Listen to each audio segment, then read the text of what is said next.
Hello दोस्तों, नमस्कार। SM किसी चैनल में मैं आप सब लोगों का दिल से बहुत बहुत स्वागत करता हूं। सो दोस्तों, आज के इस वीडियो में हम लोग बात करने वाले अगेन एक अच्छा खासा गिरावट हम लोग को बाजार में देखने को यहाँ पे मिल चुका है। कल के दिन की तेज़ी तो बहुत ही शानदार यहाँ पे थी, बट आज के दिन की अगर हम लोग इंडेक्स लेवल की बात करें, सेंसेक्स में काफ़ी अच्छी गिरावट देखने को मिली। 1% से ज़्यादा की गिरावट है, 800 पॉइंट की गिरावट है। ठीक है, तो कल की अगर मैं तेज़ी आपके सामने रख दूँ तो उसके सामने एक गिरावट भी हम कह सकते हैं कि ठीक ठाक गिरावट हम लोग को देखने को यहाँ पे मिल चुका है। इनफैक्ट थोड़ा बहुत अच्छा भी गिरावट देखने को मिल चुका है। सिमिलर वे निफ्टी की भी अगर हम लोग बात करें तो नियर बाय 1% के आसपास 200 पॉइंट से भी ज़्यादा की गिरावट निफ्टी 50 में भी हम लोगों को देखने को यहाँ पे मिल चुकी है। सो डेफिनेटली बाजार में जब भी गिरावट होती है हम लोग थोड़ा बहुत इन चीज़ों को जानने की कोशिश यहाँ पे करती है कि एग्जैक्टली क्या क्या चीज़ें यहाँ पे हुई है। तो सबसे पहले जैसे मैंने हमेशा आप लोगों को बिगनर लेवल से जो चीज़ें सिखाई है वही चीज़ों को मैं भी फॉलो करता हूँ, वही चीज़ें मैं आपके सामने भी रखता हूँ। तो पहले तो हम लोग अमेरिकन बाजार को देख लेते हैं। तो अमेरिकन बाजार ने तो कोई कल वैसा संकेत नहीं दिया था, 0.5% हम लोग को ऊपर देखने को मिला था। एंड इसीलिए आप देख सकते हैं हमारा जो ओपनिंग भी था यूजुअली वैसे ही होता है, गारंटी वाली बात नहीं है। मैं अगेन बहुत बार आपको ये बात बोल चुका हूँ। ये देखिए, जो हमारा भी गैप अप हम लोगों को होते हुए देखने को मिला, अमेरिकन बाजार की ओर से कोई भी दिक्कत देखने को यहाँ पे नहीं मिली। तो चलिए अमेरिकन बाजार के फ्यूचर में कोई दिक्कत होगी तो वो देख लेते, क्योंकि वहाँ पे तो एफएमसी की बैठक सभी होने वाले हैं। ठीक है, उसका आउटकम भी हम लोग को कल देखने को यहाँ पे मिल जाएगा। सो डाउ जोन्स का फ्यूचर की बात करें तो नहीं, फ्यूचर ने भी हमें कोई परेशान नहीं किया। आप देख सकते बिल्कुल नॉर्मल यहाँ पे चल रहा है। ठीक है, यही सीक्वेंस को फॉलो करने का, सीक्वेंस को ब्रेक नहीं करने का, एक बार आपको ये हैबिट लग गई, ठीक है, तो फिर उसके बाद जैसे मैंने कहा कि आपको मेरे वीडियोस देखने की भी जरूरत नहीं। इनिशियल स्टेज पे आपको थोड़ा बहुत ये बेसिक यहाँ पे सीखना पड़ेगा। नेक्स्ट अगर हम लोग बात करेंगे, मतलब क्या है कि यहाँ से भी कोई दिक्कत नहीं है। चलो आगे बढ़ लेते हैं, थोड़े से दुनिया के बड़े बाजार देख लेते हैं। उसमें खास करके दुनिया के बड़े बाजार में यूरोपियन मार्केट्स को थोड़ा सा ज़्यादा यहाँ पे देखा जाता है। सो यूरोपियन बाजार में आप देख सकते हैं, इटली का बाजार देखो, जर्मनी का डैक्स देख लो, फुटसी देख लो, फ्रांस का बाजार देख लो, किसी में कोई दिक्कत नहीं, हरे निशान में है, बट एकदम ज़्यादा तेज़ी नहीं है। ओके ओके परफॉर्मेंस यहाँ पे चल रहा है। सो ये सारा डेटा देखकर इतना तो पता यहाँ पे चल गया कि भाई आज जो बाजार में हमारी गिरावट यहाँ पे हुई है 1% के आसपास, ठीक है, वो हमारे इंटरनली ही गिरावट हम लोग को देखने को यहाँ पे मिली है। कभी कभी क्या होता है भाई, दुनिया में ही कोई तबाही चल रही है तो फिर उसमें हमारा बाजार भी आ ही जाएगा, भाई चलो तेरी भी तबाही हो जाएगी। ठीक है, तो ये एक पॉइंट हम लोग को देखने को यहाँ पे मिल रहा है। सो नेक्स्ट अगर हम लोग यहाँ पे बात करेंगे दोस्तों, हाँ, एक बहुत अच्छा सवाल काफ़ी लोग पूछते हैं कि अगर हम यूरोपियन बाजार चेक कर लेते हैं तो क्या इतना काफ़ी होगा? और भी दुनिया में तो इतने सारे बाजार हैं, उनको भी तो चेक करते रहना चाहिए। हाँ, आप चाहो तो यहाँ पे ज़रूर चेक कर सकते हो, बट अगर दुनिया भर के बाजार में अगर एकदम ही कुछ मेजर चीज़ें अगर हो गई तो यूरोपियन बाजार में भी हम लोगों को उसका इम्पैक्ट देखने को यहाँ पे मिल जाता है। एंड डाउ जोन्स के फ्यूचर में भी देखने को मिल जाता है। तो वहाँ से एक इंडिकेशन हम लोग को मिल जाता है कि ठीक है भाई, किधर से तो और तो कुछ गड़बड़ हुई है करके। तो सवाल आपका एकदम ही वैलिड यहाँ पे था, बट यहाँ से हम लोगों को इतना मतलब पॉइंट समझ में आ जाता है कि कहाँ से क्या क्या हुआ है करके। तो फिलहाल आज के इस पॉइंट की अगर हम लोग बात करें तो कोई विदेश के बाजार से और से हमारे बाजार के लिए कोई तकलीफ वाली बात तो फिलहाल तो देखने को यहाँ पे नहीं मिली है।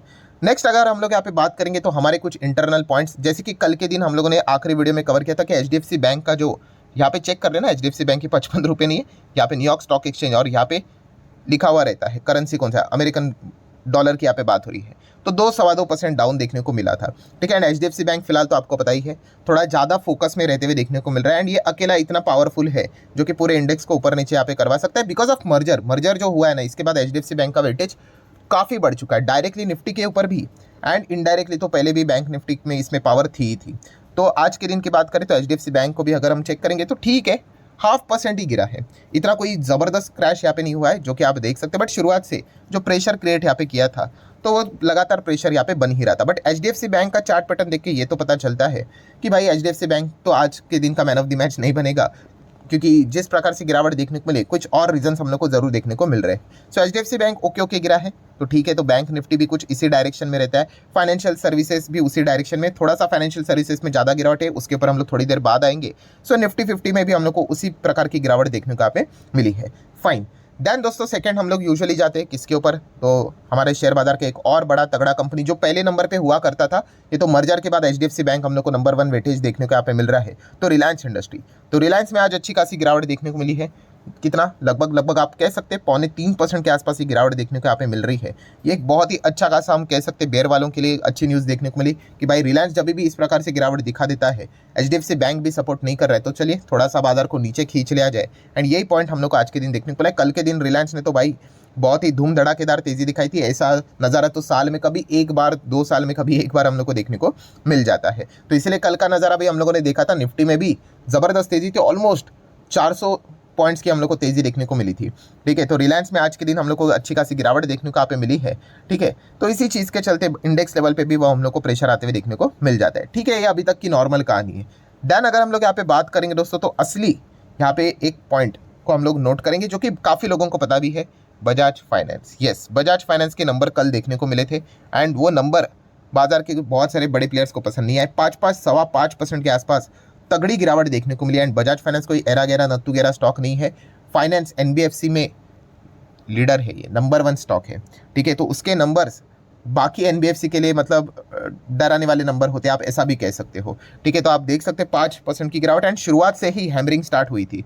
पहले ही मन बनाकर चल गए थे कि चलो भाई आज तो इसके नंबर पसंद यहाँ पे नहीं आए। शॉर्ट टर्म के लिए, लॉन्ग टर्म के हिसाब से भाई किसी को कोई दिक्कत नहीं होती है, शॉर्ट टर्म में ये चीज़ें चलती रहती है। सो आज के दिन की बात करें, लगातार प्रेशर प्रेशर प्रेशर यहाँ पे बनते ही जा रहा था। अगर आप चेक भी करोगे तो इसके पहले बजाज फाइनेंस के जितने भी नंबर थे एस्टिमेट को समहाउ बीट कर रहे थे, बट इस वक्त के जो नंबर्स थे उन्होंने एस्टिमेट को यहाँ पे मिस कर दिया।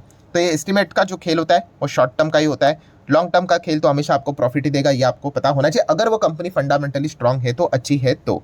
सो इसी चीज़ के चलते हम कह सकते हैं बजाज फाइनेंस में इस प्रकार का भूकंप होना, ये डेफिनेटली हम कह सकते हैं आज के दिन का सबसे मेजर जो रीज़न था दोस्तों फाइनेंस सेक्टर में, वो बजाज फाइनेंस के भूकंप के चलते देखने को मिला। And similar way Bajaj Finserv भी आपको पता ही है, बजाज फाइनेंस के 50% से ज़्यादा शेयर इन्हीं के पास है, मतलब ये इसी की होल्डिंग कंपनी हम लोग को देखने को मिल जाती है। एंड ये भी आप देख सकते हैं 3% हम लोग को नीचे आते हुए देखने को यहाँ पे मिली है। एंड ये जो बजाज ट्विंस है, इनका जो कॉन्ट्रीब्यूशन है बाजार में, ये भी काफ़ी बड़े लेवल पे हम लोग को डायरेक्टली भी देखने को मिल जाता है और इनडायरेक्टली भी देखने को यहाँ पे मिल जाता है। एंड यही रीज़न के चलते अच्छी खासी पिटाई हम लोग को होती हुई देखने को मिली। जैसे कि अगर हम लोग निफ्टी फाइनेंशियल सर्विसेज की अगर बात करें, इंडेक्स की एक्सक्लूडिंग बैंक, ठीक है, तो उसमें अगर मैं आपको डेटा आपके सामने रख दूँ, तो ये देखिए आपके सामने डेटा यहाँ पे रखा हुआ है। तो उसमें सबसे ज़्यादा कौन कंट्रीब्यूट यहाँ पे कर रहा है, बजाज फाइनेंस। लगभग 19% के आसपास वेटेज है इनका।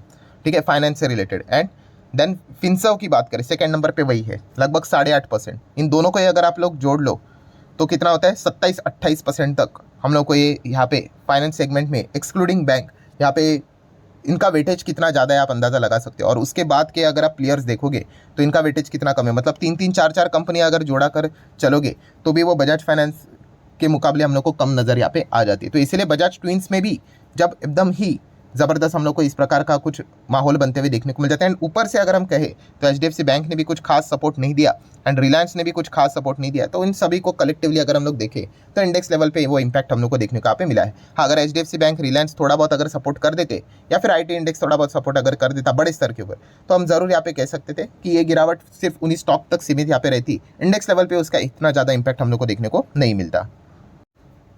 अभी बोलते बोलते मैंने निफ्टी आईटी का नाम लिया, उसको दिखाना रह गया था। तो ये देखिए निफ्टी आईटी से भी कोई ज़्यादा सपोर्ट नहीं मिला। इनफैक्ट आप कह सकते हैं ऑलमोस्ट 0.5% के आसपास गिरावट ही हम लोग को देखने को मिल रही थी। तो मेजर जितने भी इंडाइसेस रहते हैं, इंडेक्स रहते हैं या फिर स्टॉक्स रहते हैं जो बाजार को यूजुअली चलाते हैं, आज उनमें हम लोग को नर्वसनेस देखने को मिली, गिरावट देखने को यहाँ पे मिली। एंड यही रीज़न है जिसके चलते हम लोग को आज के दिन बाजार में अच्छी खासी गिरावट देखने को यहाँ पे मिल चुकी है।